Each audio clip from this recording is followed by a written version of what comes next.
Hello friends, તો સ્વાગત છે તમારું મારી ચેનલ ઉપર. આજની રેસીપી છે ઉનાળા સ્પેશિયલ મેંગો શ્રીખંડ, જે ઘરે બનાવો. એકદમ ઇઝી તો છે જ, પરંતુ હા, થોડી ટિપ્સ સાથે તમે સેમ બહાર જેવા જ ટેસ્ટનો અને એ જ ટેક્સચરનો શ્રીખંડ ઘરે બનાવી શકો છો.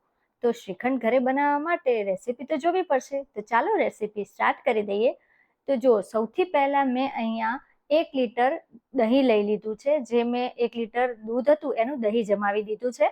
તો હવે આપણે આ દહીં છે એમાંથી મસ્કો બનાવવાનો છે, એટલે કે જે હંકડ ટાંગેલું દહીં આવે એ કરીશું. પણ હું અહીંયા કોઈ કપડું કે એનો યુઝ નથી કરતી. મારી પાસે આવો હંકડનો ડબ્બો છે, હું એનો યુઝ કરું છું. તો આ દહીં જો ગાયનું દૂધ હતું ને, એટલા માટે એમાં થોડો પાણીનો ભાગ વધારે છે. અને આપણે આમાં જ આ રીતના દહીં છે એને આપણે એડ કરતા જવાનું છે. ઓટોમેટિક આની અંદર કોઈ જ બાંધવાની જરૂર નહીં કે કાંઈ જ નહીં. જેટલું દહીં સમાય એટલું આપણે સૌથી પહેલા મૂકીશું. એને 10 મિનિટ માટે હું ફ્રીઝમાં મૂકી દઈશ, અને પછી આપણે એને વધારાનું દહીં છે એ ફરીથી એડ કરીશું.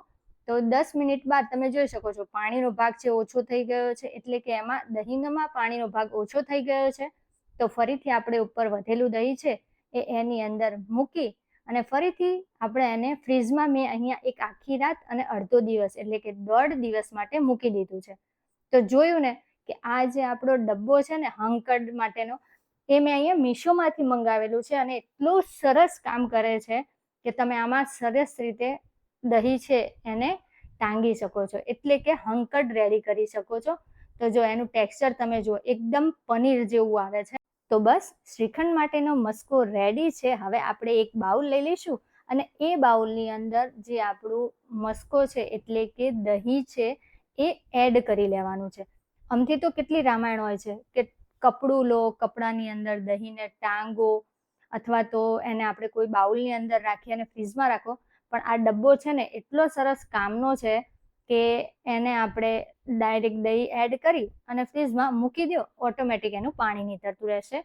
તો હવે દહીં છે એને એક બાજુ રાખી દઈએ, અને હવે આપણે અહીંયા કેસરવાળું દૂધ રેડી કરી દઈએ. તો મેં થોડા કેસરના તાંતણા અને એની અંદર 2 ચમચી જેટલું ગરમ દૂધ એડ કરી દીધું છે, એને એક બાજુ રાખી દઈશું.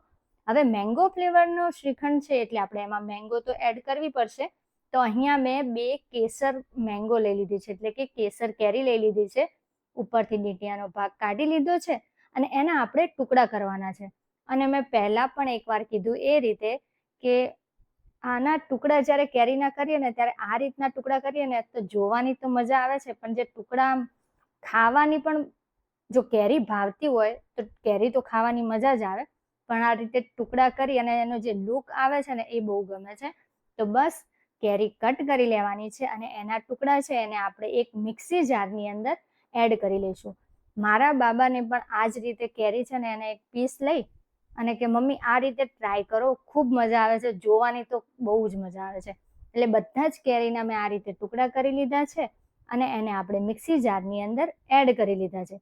તો અહીંયા મેં 2 કેરીના ટુકડા છે એ રેડી કરી લીધા છે. મીડિયમ સાઇઝની છે કેરી, એટલા માટે.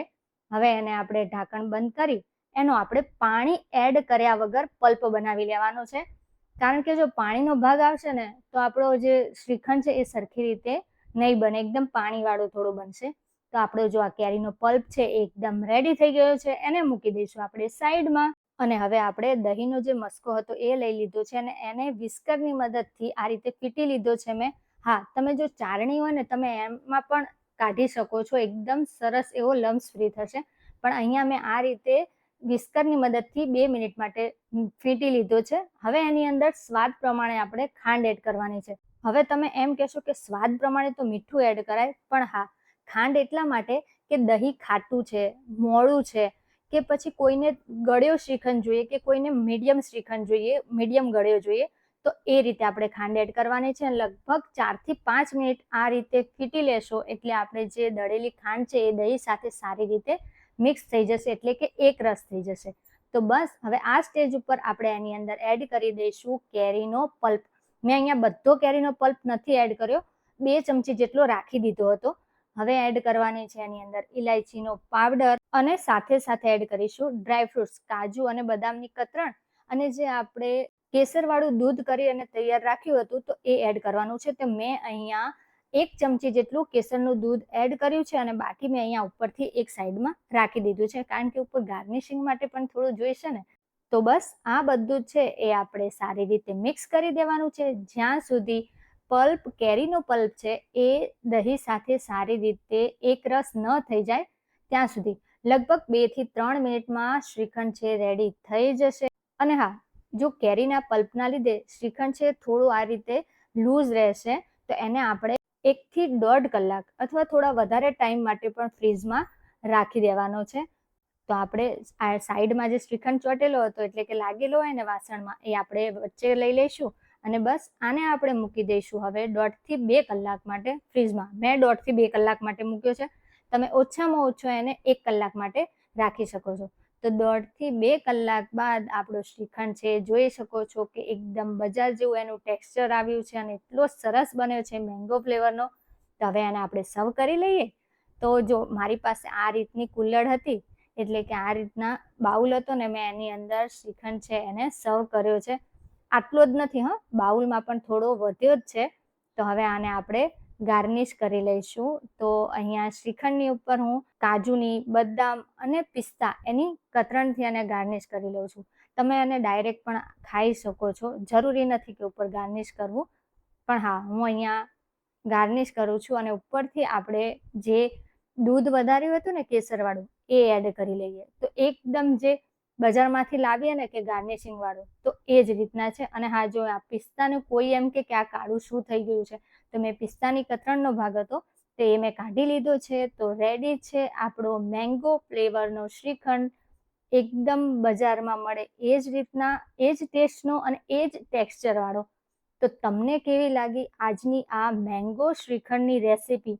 તમે બનાવો અને પછી મને કમેન્ટમાં જરૂરથી જણાવજો. અને હા, વિડીયો ગમ્યો હોય ને તો લાઈક કરવાનું ભૂલતા નહીં.